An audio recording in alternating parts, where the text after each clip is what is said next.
स्वागत है आप सबका हमारा चर्च सब ब्रांचेस, क्योंकि इस मीटिंग के साथ सब चर्चेस भी आज जुड़ी हुई होंगी।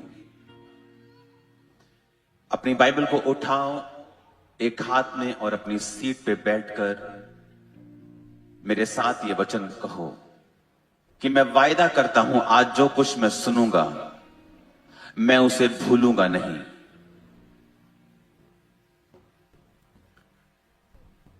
और जो कुछ मैं सुनूंगा उसे मानूंगा और उसका प्रचार करूंगा। जो गवाहियां आज मैं सुनूंगा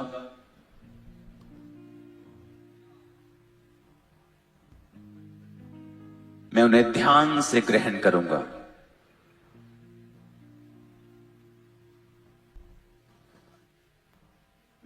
मैं अपने अति पवित्र विश्वास में प्रार्थना करते हुए आज सारी चीजों को ग्रहण करूंगा।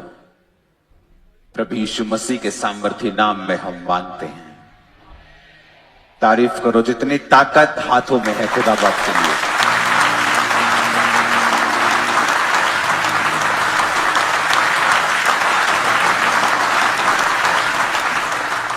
बाइबल कहती है कि गवाहों का एक बड़ा बादल तुमको घेरे हुए है। टेस्टिमनीज ये बताने के लिए नहीं है कि जीसस क्राइस्ट इस मिनिस्ट्री के द्वारा कार्य कर रहे हैं या इस मिनिस्ट्री के द्वारा, वो ये बताने के लिए कि वो काम आज भी कर रहा है, वो किसी के द्वारा भी कर रहा है। माइक चल रहा है, बोल कोई भी रहा, उसकी हीलिंग पावर आज भी अवेलेबल है। पुराने समय में पुरानी कलीसिया में विश्वास टॉप के ऊपर क्यों था? उनका बोना, उनका सेक्रीफाइस, उनका काम अलग क्यों था? क्योंकि उनका विश्वास अलग था। उनका विश्वास अलग इसलिए था क्योंकि वचन कहता है कि परमेश्वर की सामर्थ उनमें काम करती थी और वो दिखती थी। सिर्फ वो बातें नहीं करते थे, सिर्फ बातों में परमेश्वर का प्रचार नहीं होता था, आधा अधूरा प्रचार नहीं होता था, सिर्फ हीलिंग ही नहीं होती थी, प्रचार भी होता था। और जीसस ने जो कहा था कि जाओ और सुसमाचार सुनाओ, हमने सुसमाचार तो सुनाया लेकिन जीसस का आधा सुनाया। और उसने कहा जाओ और लंगड़ों को चंगा करो, अंधों को आंखें दो, मुर्दों को जिलाओ, कोड़ियों को शुद्ध करो। ये सुसमाचार का हिस्सा है, लेकिन लोगों ने इस हिस्से को काट दिया और सिर्फ तौबा के ऊपर प्रचार करने लगे। मैं भी तौबा के ऊपर आज प्रचार करूंगा आपको, क्योंकि परमेश्वर ने मुझे ऐसा करने के लिए कहा है। लेकिन हीलिंग और डिलीवरेंस आपकी हेल्प करती है। आप चर्च में हैं, आपका सिर दर्द कर रहा है, आपको साउंड सुनाई देने में दिक्कत हो रही है कि आप साउंड आपके सिर को पेन कर रहा है, लेकिन जैसे हीलिंग होती है आप वर्शिप को एंजॉय करना स्टार्ट करते हैं। इसका मतलब healing is a good thing. अब आप लेट नहीं है सर्विस में क्योंकि आपकी बॉडी परफेक्ट है। Healing is a good thing. Yeshu Masih ने हील किया जब वो गुस्से में था और सब लोग देख रहे थे कि आज क्या सबत के दिन ये चंगा करता है। और वचन कहता है उसने चारों और यीशु मसीह ने क्रोध से देखा, गुस्से से देखा और उस सूखे हाथ वाले व्यक्ति को कहा अपना हाथ बढ़ा, और लिखा वो सीधा हो गया। यीशु मसीह जब खुश थे उसने चंगा किया। यीशु मसीह जब रोए लाजर के कब्र के पास तब भी उसने जिंदा किया।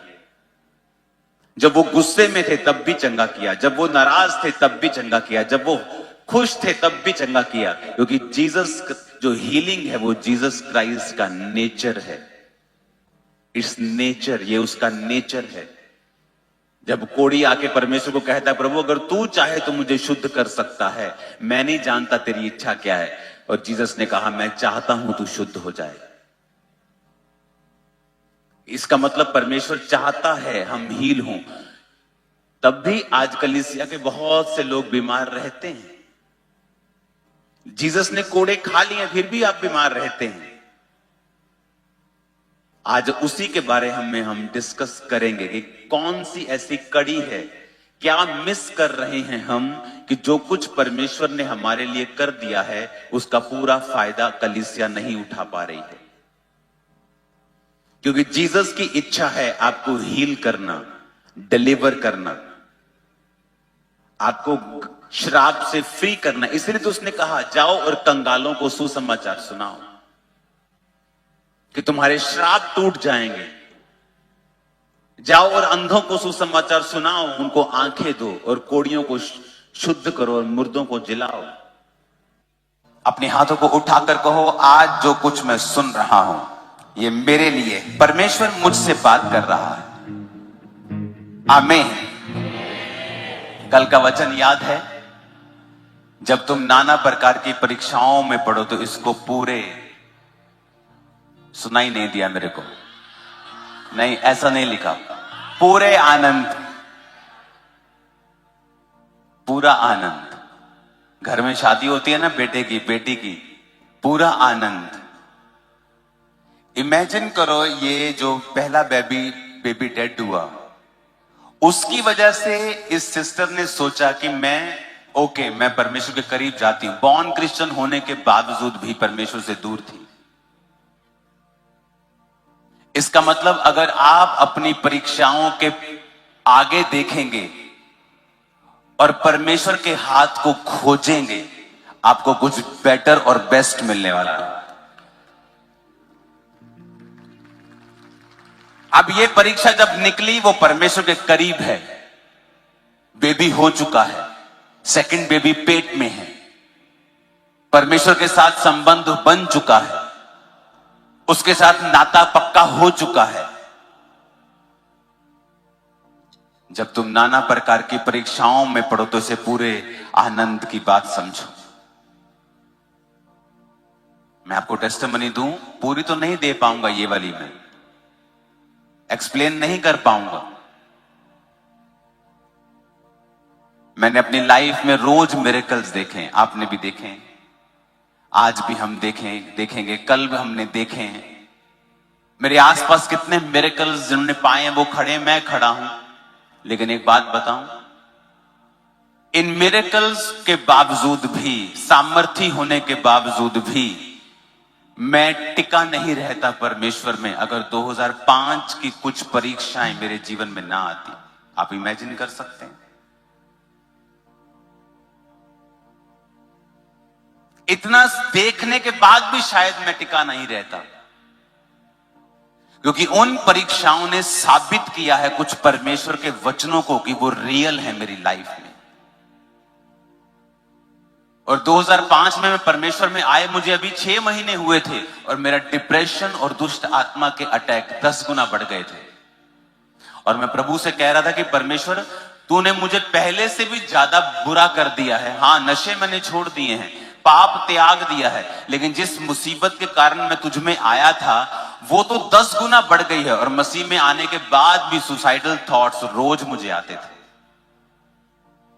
और वो दिन था जब परमेश्वर ने मुझे अपने आप को खोजना सिखाया। मैंने 40 फास्टिंग, फिर 40, परमेश्वर में प्रार्थना करना सीखा, प्रार्थना के समय को बढ़ाया, बाइबल पढ़नी सीखी। उन दिनों में 6-6 घंटे में बाइबल पढ़ता था, 3-4 दिन के अंदर नया नियम खत्म कर देता था। वो सारी चीजें होती गई और जब मैं उस परीक्षा से निकला, वचन मेरे दिमाग में भर चुका था। जब कोई भी मुझे मिलता था तब मैं उससे अपने बारे में अपने सलाह नहीं देता था। कोई केस बोलता था कि मुझे ये प्रॉब्लम है, मुझे मालूम होता था बाइबल में किस आयत में क्या लिखा है, उसे झट बाइबल खोलता था मैं, देखो परमेश्वर क्या कहता तुम्हारे बारे में, देखो परमेश्वर ने, अच्छा ये दिक्कत है, देखो परमेश्वर क्या कहता है। फैमिली की प्रॉब्लम, देखो परमेश्वर रोमियो में क्या कहता है। तुम उस परीक्षा ने मेरी हेल्प की, तब नहीं लगता था कि मेरी हेल्प कर रही है, मुझे लगता कि ये मुझे डिस्ट्रॉय कर रही है, ये मुझे खत्म कर रही है, ये मुझे मेंटल टॉर्चर कर रही है। परमेश्वर मुझसे प्यार नहीं करता, अगर वो करता तो मुझे इस तरह के कंडीशन में वो क्यों डालता। मसीह होने के बावजूद, पाप छोड़ने के बावजूद, अपनी फैमिली को, फ्रेंड्स को, सब कुछ मैंने छोड़ दिया है, तब भी मैं तंग हूं, तभी भी दुखी हूं। इसलिए मैंने कहा, अगर आप अपनी परीक्षा के आगे देखने में विफल रहे, आप बहुत बड़ा हिस्सा मिस कर देंगे। उन परीक्षाओं में जो मैंने चखा है, आज मेरी हेल्प कर रहा है टिके रहने के लिए। आज मुझे किसी की गवाही की जरूरत नहीं है कि यीशु मसीह जीवित है। मैंने चखा है और इतना करीब से चखा है कि मैं उसको पूरी गवाही में दे ही नहीं सकता कभी भी। वो ऐसी बारीक बातें हैं, वो ऐसी गहरी बातें हैं जो मैंने परमेश्वर से सीखी हैं। और तब तो मैं दुखी हो रहा था, तब तो मैं मुश्किल में था, तब तो लग रहा था कि मैं नॉर्मल व्यक्तियों के जैसा क्यों अपनी लाइफ को नहीं बिता पा रहा हूं। ऐसा मैंने क्या पाप कर दिया है कि मेरी जिंदगी में ये भारी मुसीबत है। लेकिन आज मुझे उसका सवाल का जवाब मिलता है कि वो आज के लिए था, कि आज जब मेरे पास सब कुछ हो तब मैं टिका रहूं। मुझे परमेश्वर के वचन के ऊपर पूरा भरोसा है। मैं जानता हूं मैंने चखा है, परखा है। आज वही विश्वास आप अपने जनरेशंस के लिए अपने अंदर लेके जा रहे हैं इन जीसस नेम। हालेलुया। कहता पूरे आनंद की बात समझो। लेकिन जब किसी का बेबी ऐसा हो जाता है, उसे अगर बताओ कि आपको पूरा आनंद की बात समझना है, आपको आनंद मनाना है, आपको दुखी नहीं होना, वो कभी नहीं मानता। वो सवाल ही करेगा परमेश्वर के ऊपर। आप चाहे परमेश्वर में कभी पूरा हो ना हो, चर्च जाए ना जाए, प्रार्थना करे ना करे, लेकिन परमेश्वर के ऊपर झट सवाल करता है वो। परमेश्वर ने कहा, अगर तू चाहता है कि विश्वास तेरे अंदर पूरा हो, तो सिद्ध हो जाए, सिथर हो जाए, तुम में किसी बात की घटी ना रहे, तो तू परीक्षाओं में स्थिर रहे। जब परीक्षा तेरे ऊपर आए तो उसे आनंद की बात समझना। हालेलुया।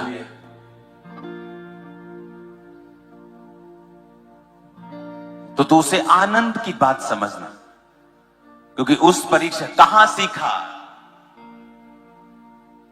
दाऊद की लाइफ का सबसे बड़ा टर्न अराउंड गोलियत को मारना था।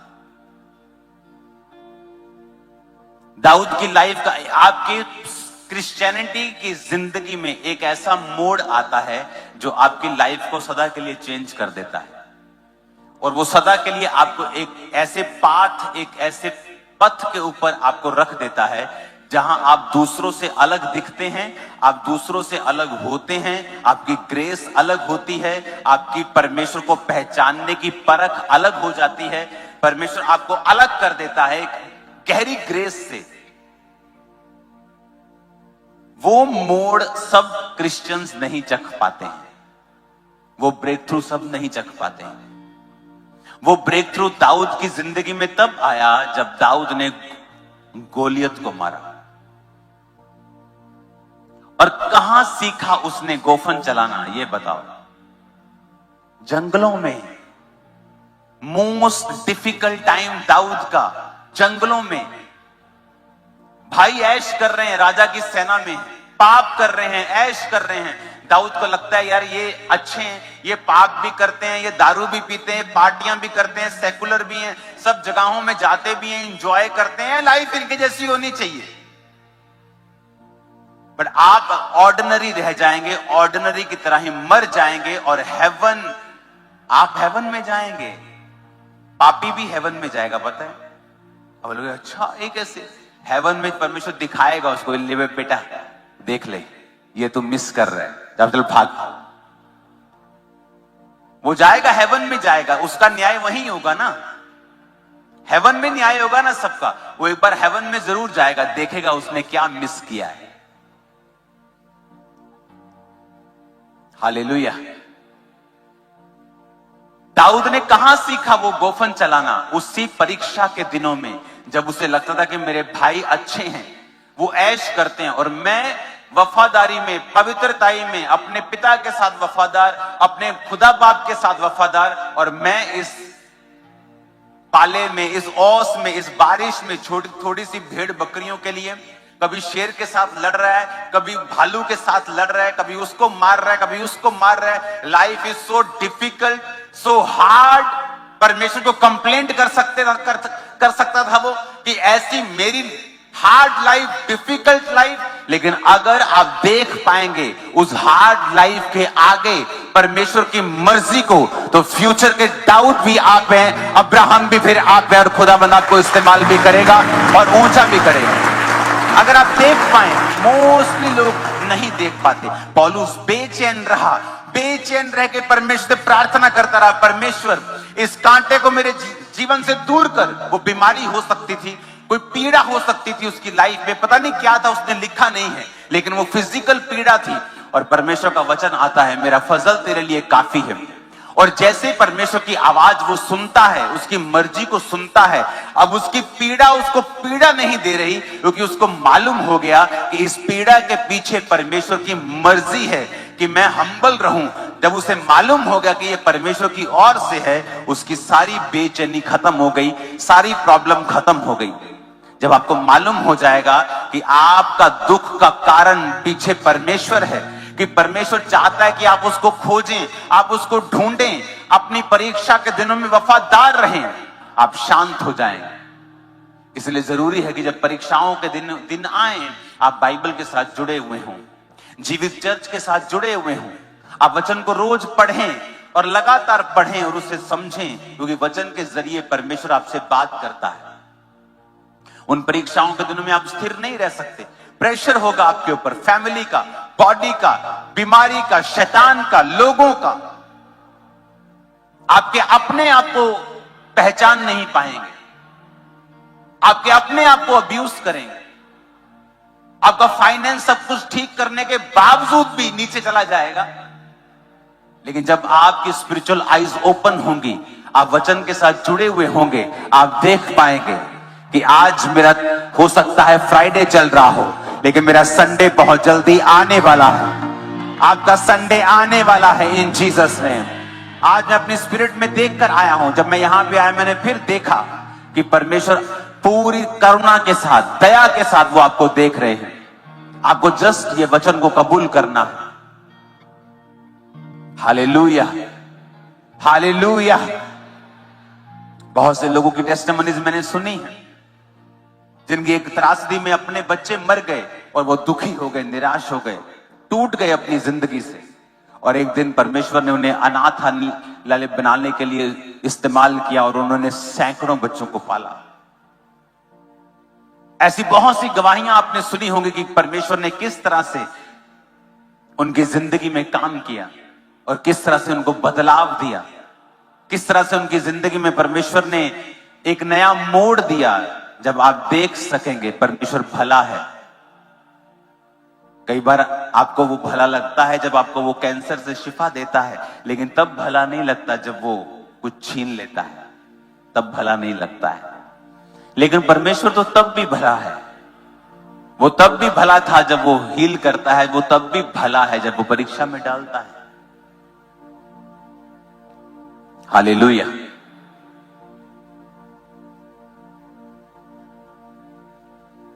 दाऊद कभी ना सीख पाता कि गोफन कैसे चलाना है जब तक उसका पिता उसे डिफिकल्ट सर्कमस्टेंसेस में नहीं डालता, जब तक शेर और भालू उसे तंग नहीं करते।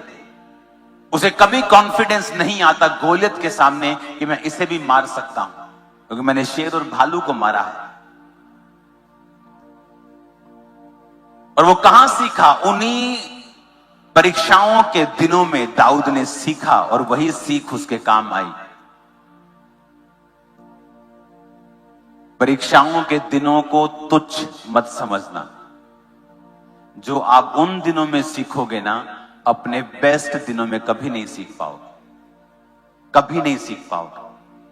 जो आज आप मेरी लाइफ में देख रहे हो ना, ये नींव तब की डली हुई है। अब तो बिल्डिंग देख रहे हो आप, अभी कुछ और कर लिया, कुछ और कर लिया, और बड़ा कर लिया। ये तो बिल्डिंग है।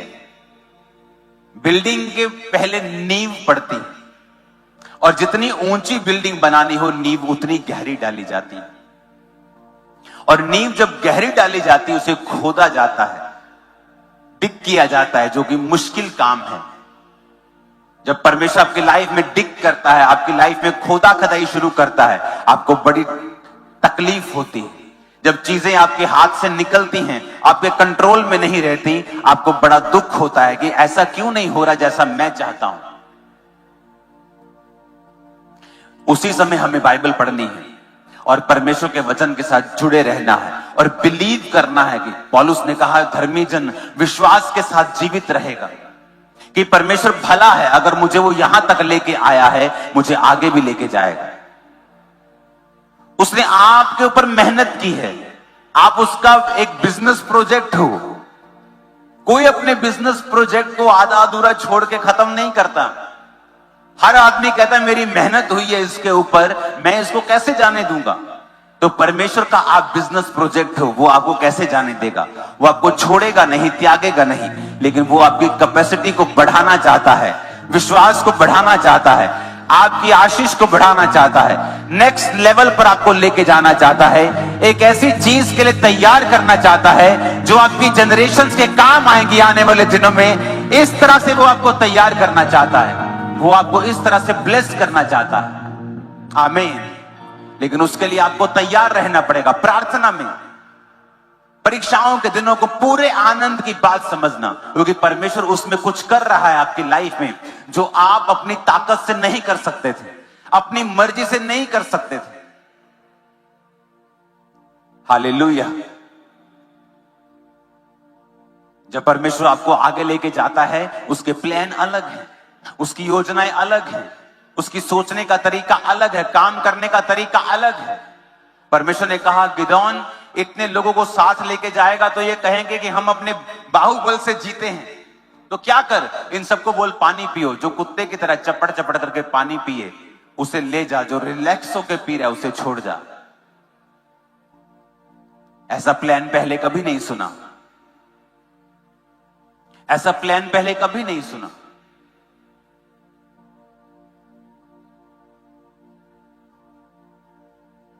क्योंकि जब आप परमेश्वर के साथ चलते हैं, वो जानता है आपकी लाइफ में क्या फ्रूटफुल है, क्या आपके फलों को खत्म कर रहा है, क्या चीजें हैं जो आपके लिए अच्छी हैं, किन चीजों को बना के रखना है, किन चीजों को आपकी लाइफ से निकालना है।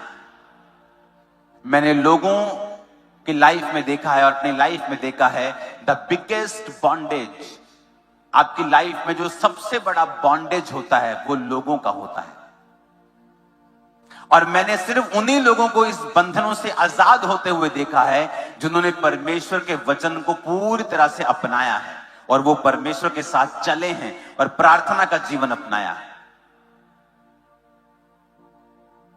आपकी लाइफ में कोई ऐसा दोस्त हो सकता है, ऐसा मेंबर कोई हो सकता है जो आपकी लाइफ के ऊपर एक बर्डन है, लेकिन आप नहीं जानते, आप उसे दूर नहीं कर सकते।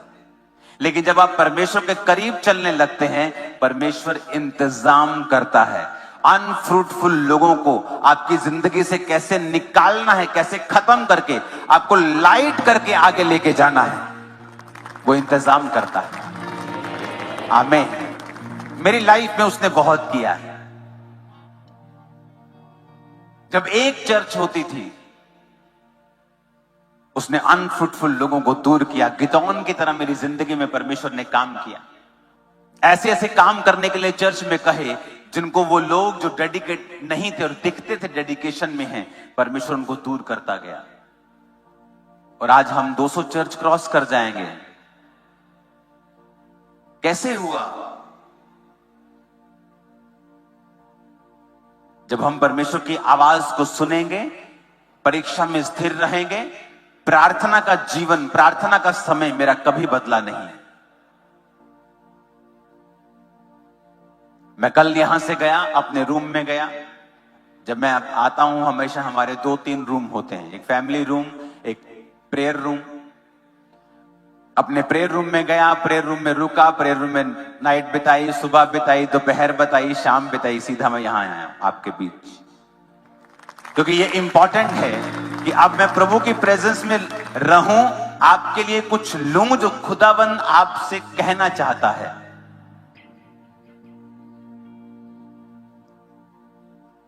हालेलुया। ये समय आएगा फैमिली टाइम का भी, जब ये कल क्रूसेड बीत जाएगा। आपका फैमिली टाइम, आपका प्रेयर टाइम सब मिक्स हुआ पड़ा है, कुछ नहीं है आपका नजर आता। आप परमेश्वर के पास रोज जाएंगे, प्रार्थना करेंगे, आपको रोज आवाज नहीं आएगी, आपको रोज गाइडेंस फील नहीं होगी, लेकिन परमेश्वर का आत्मा आपको अपने हाथ में रखेगा। कंफ्यूजन होने के बावजूद भी आप राइट स्टेप ले पाएंगे। मैं आपको बता रहा हूं, आप राइट पाथ पे होंगे, मैं बता रहा हूं आपको। अगर आप रोज परमेश्वर की प्रेजेंस में हैं, आप बाइबल पढ़ रहे हैं, आप एक अच्छा जीवन बिता रहे हैं परमेश्वर में, हर जगह के चैलेंजेस अलग हैं, भारत के चैलेंजेस अलग हैं, यूएसए के चैलेंजेस अलग हैं। आप वहां पे रहेंगे, आपको अलग तरह की चुनौतियां आएंगी, आप यहां रहेंगे, आपको इस अलग तरह की चुनौतियां आएंगी। लेकिन शैतान ये कोशिश करेगा कि कोई ना कोई चुनौती, कोई ना कोई पाप का कोई रूप आपके लाइफ में वो रखे,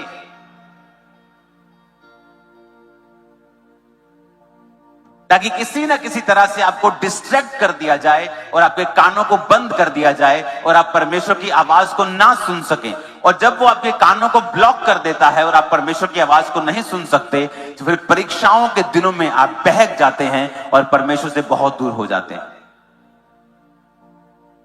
फिर आप बोलते मैं बैकस्लाइड हो गया था, मैं प्रभु से दूर हो गया था। क्यों?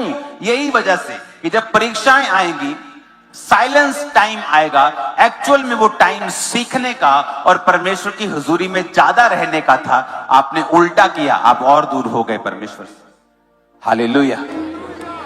हमें कई बार लगता है कि परमेश्वर हमें बोझ दे रहा है, जब परमेश्वर हमसे ये कह रहा है कि जब परीक्षा आए तो आनंद मना, जब परीक्षा आए तो दुखी मत हो। हमें लगता है कि ये नॉनसेंस बात है, ये तो बड़ी खराब बात है, ये बड़ी अजीब बात है। अब परमेश्वर को क्या कहता है बाइबल में? परमेश्वर कहता मन फिराओ, क्योंकि परमेश्वर का राज्य निकट आया है। मेटामोनियो, जिसका मतलब है मन फिराना, जिसका मतलब है अपने सोचने के तरीके को चेंज करना। मत्ती 4 उसकी 17 आयत, यीशु ने प्रचार करना और कहना आरंभ किया, मन फिराओ क्योंकि परमेश्वर का राज्य निकट आया है। मन फिराओ, अपने सोचने के तरीके को बदलो कहता। क्यों परमेश्वर बोलेगा मन फिराओ? क्या लेना देना है आपसे परमेश्वर को? कौन से ऐसी चीज है जो आप प्रभु को दे सकते हैं और परमेश्वर के पास नहीं है? जो सिर्फ आपके पास और परमेश्वर के पास नहीं है, उसको चाहिए, और वो कह रहा है मेरे पास आओ, मन फिराओ, क्योंकि मुझे तुमसे कुछ चाहिए। कुछ नहीं है ऐसा। कहता सोना और चांदी भी मेरे हैं, आसमान मेरा है, तू परम प्रधान को क्या दे सकता है? उसको धन्यवाद की भेंट चढ़ा, लिखा है बाइबल में। लेकिन आप जानते हैं परमेश्वर ने क्यों कहा? क्योंकि बाइबल कहती है जब परमेश्वर ने आदम और हवा को बनाया, जब आदम को बनाया तो परमेश्वर ने अपनी सांस को फूंका और अपना आत्मा उसे दिया। जब परमेश्वर ने अपना आत्मा आदम को दिया तो परमेश्वर ने अपने समान उसे बनाया और परमेश्वर ने उसे ताकत दी अपना भविष्य बनाने की। लास्ट संडे परमेश्वर, जब मैं खामरा चर्च में, परमेश्वर ने कहा था कि उनको बोल ये अपना फ्यूचर खुद बना सकते हैं। बड़ी गहरी बात थी परमेश्वर ने जो कही, बाय देयर वर्ड्स, अपने वचनों से तुम अपने फ्यूचर को खुद बना सकते हो। उसके लिए करना क्या पड़ेगा? परमेश्वर ने कहा उसके लिए तुम्हें परमेश्वर के साथ वैसा ही एक होना पड़ेगा जिस तरह आदम परमेश्वर ने एक बनाया था। जब लोग आपको बोलते हैं, पास्टर्स बोलते हैं मन फिराओ, हमें लगता है कि पास्टर्स हमें लीड कर रहे हैं एक बोरिंग लाइफ जीने के लिए, एक ऐसी लाइफ जो बोरिंग है, एक ऐसी लाइफ जो बोरियत से भरी हुई है, जिसमें सिर्फ चर्च जाना रहता है, जिसमें हम पार्टी नहीं कर सकते, जिसमें हम ये नहीं कर सकते, वो नहीं कर सकते। जब पास्टर्स में रिपेंट करने के लिए बोलते हैं तो they are calling us for bore life. ऐसा नहीं। जब परमेश्वर आपको कह रहा है मन फिराओ और मेरे साथ एक हो जा, क्योंकि उसके बाद तेरे मुंह में ताकत होगी तेरे फ्यूचर को बनाने की। वो फ्यूचर जो आम लोगों के पास नहीं है वो मैं तुझे दूंगा। तेरे मुंह के शब्दों के द्वारा तू आशीषित होगा, तेरे मुंह के शब्दों के फलों को तू खाएगा। बाइबल कहती है शब्दों को तू खाएगा। फिर तू पहाड़ से नहीं कहेगा कि परमेश्वर इस पहाड़ को दूर कर, तू पहाड़ से कहेगा उखड़ और समुद्र में जा पड़। और जब मूसा परमेश्वर के सामने गया और दुहाई देने लगा, रोने लगा कि परमेश्वर देख पीछे राजा आगे समंदर, तो परमेश्वर उससे गुस्सा किया। परमेश्वर को कहा, मूसा मेरी दुहाई क्यों दे रहे तू? तेरे हाथ में मैंने ताकत दी है, तेरे हाथ में मैंने लाठी दी है, अधिकार दिया है, अथॉरिटी दी है, उसे इस्तेमाल करो तो भाग कर दे। जब परमेश्वर आपको कहता है मन फिरा, और आपने पूरी तरह से मन फिरा लिया है, आप तौबा के मोड में आ गए हैं, आप तौबा के साथ चल रहे हैं, आप व्यभिचार से दूर हैं, आप चोरी से दूर हैं, आप सेकुलरिज्म से दूर हैं, जो आप हर जगह जाने से परहेज कर रहे हैं, आप परमेश्वर के साथ वफादार हैं, आपके शब्दों में फिर ताकत है क्योंकि पवित्र आत्मा आपके अंदर है।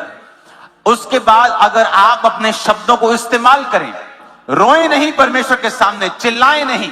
जीसस क्राइस्ट बोट के ऊपर जा रहे थे और बाइबल कहती है तूफान आया और चेले यीशु को उठाने लगे, मास्टर मास्टर तुझे दुख नहीं क्या, तुझे चिंता नहीं, हम नाश हुए जाते हैं। जीसस ने नहीं कहा वेरी वेल डन चलो, वेल डन, कमाल, मजा आ गया, तुमने मुझे पुकारा, मुसीबत में मुझे पुकारा, देखो मैं तुम्हें आजाद करने वाला हूं। जीसस ने गुस्सा किया, ए अल्प विश्वासी, गुस्सा किया, नाराज हुए प्रभु कि तूने इस पानी को क्यों नहीं डांटा और आंधी को शांत रहने के लिए, पानी को थम जाने के लिए क्यों नहीं कहा।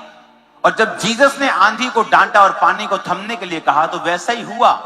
जीसस ये कह रहे थे कि जब मेरा आत्मा तुम्हारे अंदर है, तुमने तौबा कर ली है,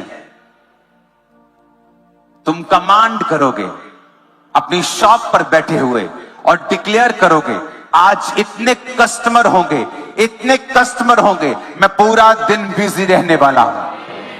आज जब मैं जॉब पे जा रही हूं, मैं सुपर नेचुरल फेवर को पाने वाली हूं। आज जब मैं जज के सामने जा रहा हूं, मैं फेवर को पाने वाला हूं। आप अपने शब्दों को फिर इस्तेमाल करेंगे क्योंकि पवित्र आत्मा आपके अंदर है, वो आपके शब्दों को लेगा और वैसे ही क्रिएट कर देगा जैसी लाइफ आपको चाहिए। इसलिए पास्टर्स कहते हैं तौबा करो, इसलिए नहीं कि आप बोरिंग लाइफ जिए, इसलिए कि आपकी लाइफ में फल हो और आप वो बना सके जो ड्रीम लाइफ परमेश्वर चाहता है आपकी हो।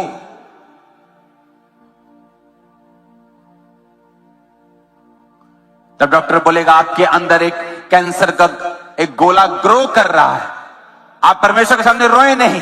अगर आपने तौबा कर ली है, आप परमेश्वर में हैं, उस कैंसर के गोले पे हाथ रखकर बोले, ऐ कैंसर के गोले, मैं तेरी ग्रोथ को स्टॉप करता हूं यीशु मसीह के नाम में। रोज तेरी ग्रोथ को स्टॉप करता हूं। प्रभु कुछ कर, ये रॉन्ग वर्डिंग है। परमेश्वर मुझे चंगा कर, वो कर चुका है, बाइबल कहती है।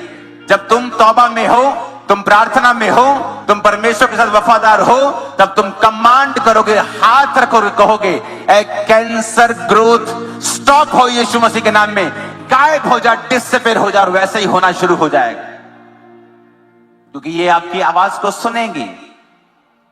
पवित्र आत्मा शब्दों को लेगा। गहरे जल के ऊपर पवित्र परमेश्वर का आत्मा मंडलाता था, खुदा ने कहा उजाला हो जाए तो उजाला हो गया। जब आत्मा आपके अंदर आता है, जब आप तौबा करते हैं, और उसके बाद जब आप शब्दों की कमी अगर खत्म कर दें अपनी लाइफ में और प्रभु के सामने भिखारियों की तरह रोना बंद कर दें और ये समझ ले कि आप परमेश्वर के जन हैं और परमेश्वर ने आपको ताकत दी है, परमेश्वर ने आपको पावर दी है, आपके अंदर होली स्पिरिट है।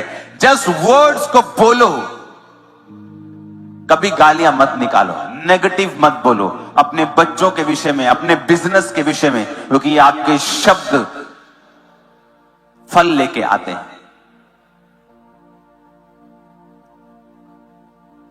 आज की जनरेशन कैसे शब्दों का प्रयोग करती है, मुझे बोलने की जरूरत नहीं।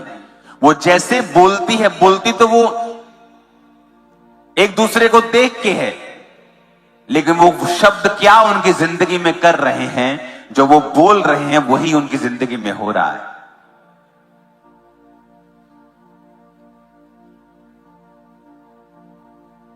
वचनों को हथियार की तरह आप इस्तेमाल कर सकते हैं।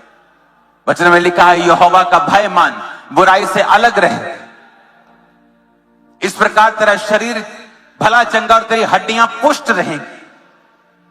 हड्डियां जो सूख चुकी हैं, आप बोल सकते हो मैं हड्डियों को कमांड करता हूं ग्रीस वापिस आए, हड्डियों को कमांड करता हूं ये पुष्ट हो, मॉइस्चर इनमें आ जाए। लेकिन आप परमेश्वर की ओर देखते जाते हैं कि प्रभु तू कब करेगा, और परमेश्वर कहता है तौबा कर और उसके बाद बोल, वर्ड्स को रिलीज कर, बोल जो तू बोलेगा मैं वो करूंगा। 2005 में जब मेंटली अपसेट के अटैक होते थे तो एक पास्टर मुझसे कहते थे कि शीशे सामने खड़ा होकर रोज बोला कर कि तू परमेश्वर का बहुत बड़ा दास है। मैंने कहा मुझे गोलियां मत दिया करो, मुझे लगता है कि शायद मेरी साइकोलॉजिकल कोई तैयारी करते हैं कि साइकोलॉजिकल मुझे थोड़ा सा आराम देते हैं साइकोलॉजिकली कि मैं ठीक हो जाऊं या मेरा मेंटली थोड़ा ठीक हो जाए। लेकिन मुझे मालूम नहीं था कि जो मैं कह रहा हूं ऐसा होने वाला है। हालेलुया। अब मैं बन रहा हूं, मैं आगे बढ़ रहा हूं, जो मैंने बोला था मैं देखता हूं पूरा होगा, हो रहा है। आमीन। आपकी लाइफ में भी ऐसा ही होगा। आज पवित्र आत्मा एक बीज आपके अंदर डालेगा। आमीन। ऊंचा ये ब्लेसिंग आपकी है चर्च।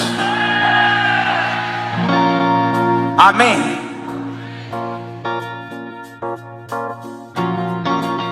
वो बीज को लेने के लिए आप तैयार हो क्या? तौबा करने के लिए तैयार हो? वफादार रहने के लिए तैयार हो? हाँ, वो सारी शैतानी आत्माएं आपको छोड़ के जाएंगी। आज घोषणाएं होंगी। जब घोषणाएं होंगी आप उस ऑयल को जो आपको बांटा गया है आप अपने सिरों को मसा करेंगे और घोषणा करेंगे हमारे साथ। और मेरा विश्वास है वो घोषणाएं आप अपनी जिंदगियों में पूरा होते हुए देखने वाले हैं।